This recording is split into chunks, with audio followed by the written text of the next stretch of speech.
दोस्तों, तो आज की सेशन में हम डिस्कशन करने जा रहे हैं वो है, अगर आप CSS 2027 के लिए अप्लाई कर रहे हैं तो आपके लिए क्या चीज़ें लाजमी हैं। तो चलिए शुरू करते हैं। बिस्मिल्लाहिर्रहमानिर्रहीम। अस्सलामु अलैकुम। उम्मीद रखता हूँ आप खैरियत से होंगे। CSS 2027 का अप्लाई शुरू हो गई है, ठीक है, लेकिन उससे पहले कुछ स्टूडेंट को कंफ्यूजन है कुछ पॉइंट्स के बारे में। सबसे पहले मैं आपको ये भी बता दूं, अगर आप एक फ्रेश स्टूडेंट हैं या अगर आप एक रिपीटर है, यानी आपका दूसरा अटेम्प्ट है, तो ये दूसरे अटेम्प्ट वाले लोगों के लिए ये वीडियो नहीं है, क्योंकि वो तो इन सारे MPT और ये जो अटेम्प्ट है इसके बारे में उसके पास काफ़ी मालूमात होती है। ये फ्रेश वाले के लिए ज़्यादा है, इम्पोर्टेंट है। खैर, फिर भी सबसे पहले एक पॉइंट को मैं क्लियर करना चाहूँ। अगर कोई बंदा CSS के लिए अप्लाई करता है और जो वो सिर्फ MPT दे, तो क्या उसका अटेम्प्ट कंसिडर होता है कि नहीं होता है? तो आंसर ये है कि उसका जो अटेम्प्ट है वो कंसिडर नहीं होगा जब तक वो रिटर्न के एक पेपर ना दे। यानी अगर वो एक पेपर भी दे और वो बाकी पेपर्स भी ना दे तो अटेम्प्ट कंसिडर होता है।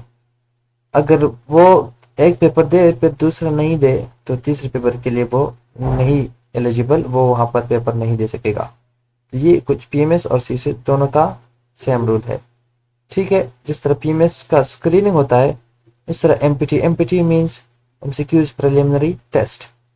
तो सबसे पहले, ये small decision today can save your time, money and attempts tomorrow, ठीक है। यहाँ पर सबसे पहले आपने क्या देखना है, एलिजिबिलिटी।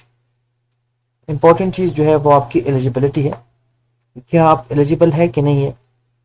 तो एक तो आप डिग्री के हिसाब से एलिजिबिलिटी, दूसरी बात आपकी एज पे डिपेंड करता है कि अगर कहीं आप वो एज नहीं हुए तो उस हिसाब के लिए एक अलग एज रिलैक्सेशन भी होता है, लेकिन वो उसमें कुछ फैक्टर्स है, वो इस पर मैं कोई अलग लेक्चर बना दूंगा। अगर आपको कभी फिर भी कंफ्यूजन है, 30 से ऊपर अगर आपका एज है, फिर आप उसके लिए जो डिफरेंट एलिजिबिलिटी क्राइटेरिया है वो फॉलो कर सकता है। लेकिन अगर गवर्नमेंट सर्वेंट आप है तो सबसे पहले वो देखना है। दूसरी बात ये है, कुछ स्टूडेंट्स जो अभी ग्रेजुएट नहीं हुए, कुछ 7 सेमेस्टर में है या 8 सेमेस्टर में है और वो क्या कर रहे हैं, अप्लाई करते हैं, तो वो अप्लाई ना करें।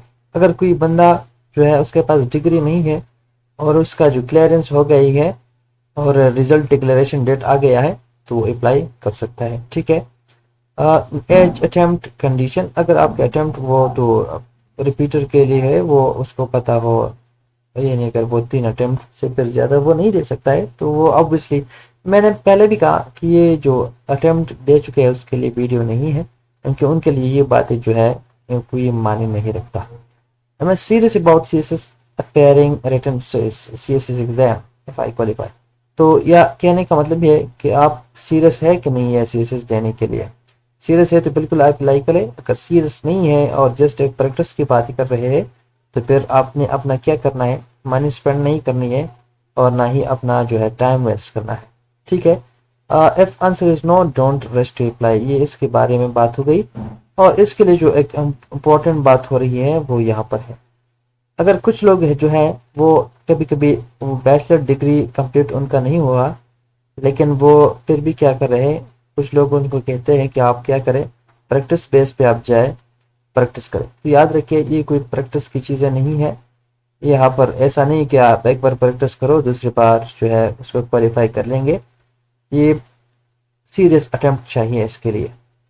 और इसकी प्रिपरेशन भी मैं आपको वो अलग वीडियो में बता दूंगा, लेकिन फिलहाल यहाँ पर आपने अगर ये चीज़ें जानना है तब तक आपने अप्लाई नहीं करनी है। यानी प्रैक्टिस के लिए अगर जहन में हो कि मैं प्रैक्टिस करूंगा, एलिजिबल तो नहीं हूँ, तो आप ना करें, क्योंकि वेस्ट ऑफ मनी है, वेस्टेज ऑफ मनी। ये क्या करना है, आपने पहले प्रिपेयर करें, फिर सिलेबस को अंडरस्टैंड करें और फिर जब रेडी हो तब क्या करें, अप्लाई करें। Every attempt should have a purpose, attempt बिला मानी नहीं होने चाहिए। Is it clear?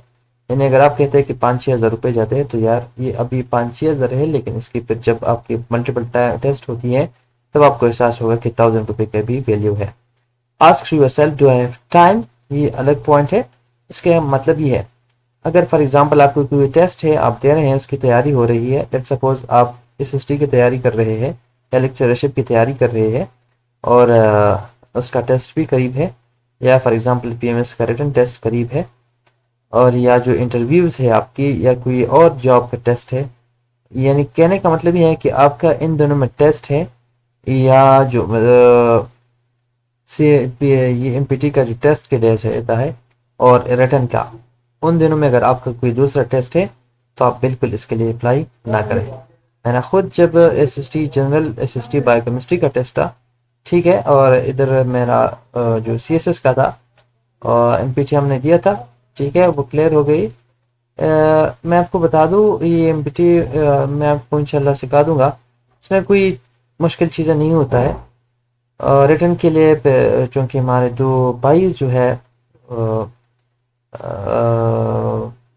वो दोनों जो फ्रेंड्स एंड ब्रदर्स वो एसीज है, तो उनके मशवरे से ये कहा कि साथ में आपने क्या करना है, आपने अभी सीएसएस अटेम्प्ट नहीं देना है, हालांकि पीएमएस का अटेम्प्ट हम दे चुके हैं, ठीक है, उसका वेटिंग है।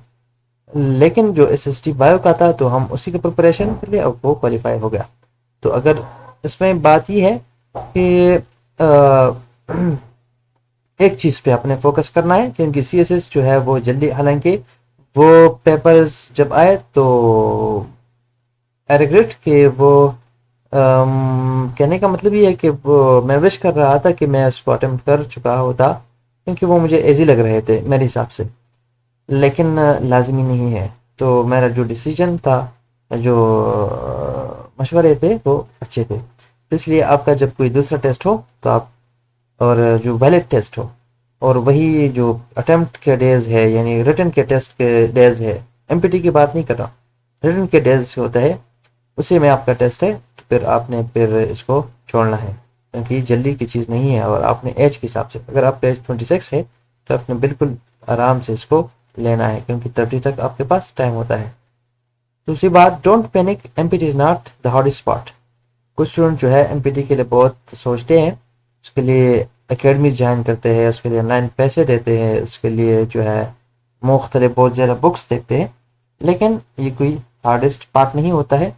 आसानी से इसको काम क्रैक कर सकेंगे। मैं आपको स्ट्रेटजी बता दूंगा। रिटर्न जो है वो चैलेंज है, तो इसके लिए वो वही वाले चूज आपने जो है उसको स्ट्रांग करना है। तो अगर आप इस रिटर्न में ज़्यादा टाइम देंगे तो आपका जो दूसरा टेस्ट होगा वो आपसे शायद एक्सपेक्टेड ये है कि वो आप मिस कर जाएंगे, यानी क्वालिफाई नहीं कर पाएंगे। तो इसलिए आप इस पर जो है पैनिक नहीं होना है और अटेम्प्ट नहीं करनी है, ठीक है। Focus on building a strong foundation instead of fearing empty. Clear हो गया। जो अहम पॉइंट ये है, एमपीटी क्या होता है, वहाँ उसमें कौन सी चीज़ होगी, वोकैबुलरी होती है, ग्रामर होता है, सिनोनिम्स होती है, एंटोनिम्स, और सेंटेंस करेक्शन होता है। वहाँ पर ये वाला जो है मोस्टली पीएमएस में ज़्यादा ये चीज़ें होती है, और सीएसएस में ये वाला जो है स्पॉट ज़्यादा होता है। और जनरल नॉलेज में पाकिस्तान अफेयर होता है, करंट अफेयर होता है, एवरीडे सेंस और इस्लामिक स्टडीज़, बेसिक कुछ मैथमेटिक्स, ये एरिया जो है टफ होता है। अगर आप मैथमेटिक्स वाला नहीं है तो आप इसको छोड़ भी सकते हैं, कोई इशू नहीं है, और उससे आपका रिजल्ट फेल नहीं होता है, क्योंकि वहाँ पर सिर्फ 33% मार्क्स लेनी है। उर्दू भी होता है, ये ऐसे ही होता है, इसको मैं आपको बता दूंगा। इसका भी मैं आपको पहले जो इस्लामिक स्टडीज़ है वो मैं चीज़ आपको इंशाल्लाह गाइडेंस भी दूंगा और मटेरियल भी, और एवरीडे साइंस, करंट अफेयर, पाक अफेयर, ये चीज़ मैं आपको बेसिक मैथमेटिक्स के अलावा, अलबत्ता इसमें जो एक चीज़ है जो लॉजिकल रीजनिंग होती है वही आपने उसका प्रैक्टिस नहीं करना है, बाकी चीज़ें आपने नहीं करनी है इसमें, अगर आप मैथमेटिक्स के स्टूडेंट नहीं हो तब, ठीक है। It's about deep awareness not deep specialisation, ये अहम पॉइंट हो गई आपका। अच्छा, नेक्स्ट जो है वो है can you prepare, ask yourself, can I study consistently, can I give 2-4 hours daily, can I complete revision, can I solve marks test. कहने का मतलब ये है, ये सीरियस हो आपके नहीं हो, ठीक है। ये एमपीटी के लिए भी लाजमी है। या मैंने आपको एमपीटी कुछ ईजी बना दी है, लेकिन इतना ईजी भी नहीं होता है। आपने जो है स्टडी करके फिर आपको चीज़ें ईजी लगता है। फॉर एग्जांपल कोई बंदा कहता है 2+2, तो अगर आपको आती है तो उसका आंसर है 4। लेकिन जिसको 2+2 अगर वो इंग्लिश को उसमें 2 का उसका मीनिंग उसको समझ नहीं आती, तो जाहिर सी बात है वो उसके लिए 2+2 भी मुश्किल है। तो ये प्रिपरेशन आपके लिए बेस्ट है कि आप तैयार है कि नहीं मेंटली। एडवाइस मेरी फाइनल ये है कि एलिजिबल हो और सीरियस कैंडिडेट हो और टाइम है प्रिपरेशन के लिए और कमिटेड हो तो बिल्कुल आप अप्लाई कर ले। अगर आप जब प्रैक्टिस के लिए कर ले तो फिर नहीं करें। अगर एलिजिबल नहीं है 7-8 सेमेस्टर में तो फिर नहीं करें। अगर टाइम नहीं दे रहे और बिल्कुल जहन में कुछ चीज़ें नहीं है, जस्ट पैसे देने हैं तो बिल्कुल नहीं करें। और अगर दूसरे जो कमिटमेंट्स है यानी आपका टेस्ट है, फिर उसमें टाइम में भी आप क्या कर ले, अप्लाई ना कर ले। If you decide to apply, फिर क्या होगा, इंग्लिश की प्रिपरेशन, प्रीवियस पेपर जो है करंट अफेयर में आपको प्रीवियस पेपर भी दूंगा एमपीटी का। और ये चीज़ें जो करंट अफेयर, पाक affair, average science, Islamic studies मैं आपके लिए इंशाल्लाह इसकी प्रिपरेशन करवा दूंगा। ये अपनी जो मेरे पास मटेरियल्स है उसी हिसाब से। देखो मेरे यहाँ पर जो चैनल का मकसद है वो है, चूँकि हमारे टेस्ट अल्हम्दुलिल्लाह हो गई है, हमारी चीज़ें अब ऑलमोस्ट कंप्लीट हो गई है, तो इसलिए मेरे पास जो बहुत सारे मटेरियल्स है उनको कलेक्ट वन बाय वन करके आपके लिए मैं सॉलिड मटेरियल बना देता हूँ, ताकि आपको फ़ायदा हो। इस तरह हमारे पिछले जो वीडियोस है वो भी हमने बनाए थे इंग्लिश के लिहाज से। अगर ये सब्जेक्ट एग्रीमेंट है तो ये इसमें सारे वो रूल्स वो अवेलेबल हैं जिससे क्वेश्चन आता है। ठीक है, ये मैंने आपके लिए जो चीज़ें बनाई थी आप देख सकते हैं। और ये जो सिनोनिम्स वाला अहम था, और साथ में जो है ये वाला इंग्लिश बहुत ज़्यादा इम्पोर्टेंट जो वीडियो है आप इसको देख सकते हैं अगर आप टेस्ट में इंटरेस्टेड है तो। ठीक है, अब फाइनल मैसेज क्या करा क्या कि एलिजिबल, यह अगर कहने का मतलब ये है कि आप अप्लाई ना करें। अप्लाई कर ले तो इसलिए कर ले एलिजिबल हो, प्रिपेयर्ड हो, कमिटेड हो और सिविल सर्वेंट में एज पीएस या सीएसपी जो हम इसको जो अकेडमी है और जो पीएसपी जो है इसके लिए जो मुख्तलिफ, फिर मैं आपको वही भी चीज़ इसके लिए एक कंप्लीट डिटेल में बता दूंगा। लेकिन आप इंटरेस्टेड हो सिविल सर्विसेज में तो बिल्कुल आप क्या कर ले, अप्लाई कर ले। अगर आप इंटरेस्टेड नहीं है तो फिर बिल्कुल आप अप्लाई ना कर ले। और इंशाल्लाह कल हम जो एमपीटी का जो रजिस्ट्रेशन है उसके बारे में डिटेल से डिस्कशन कर लेंगे।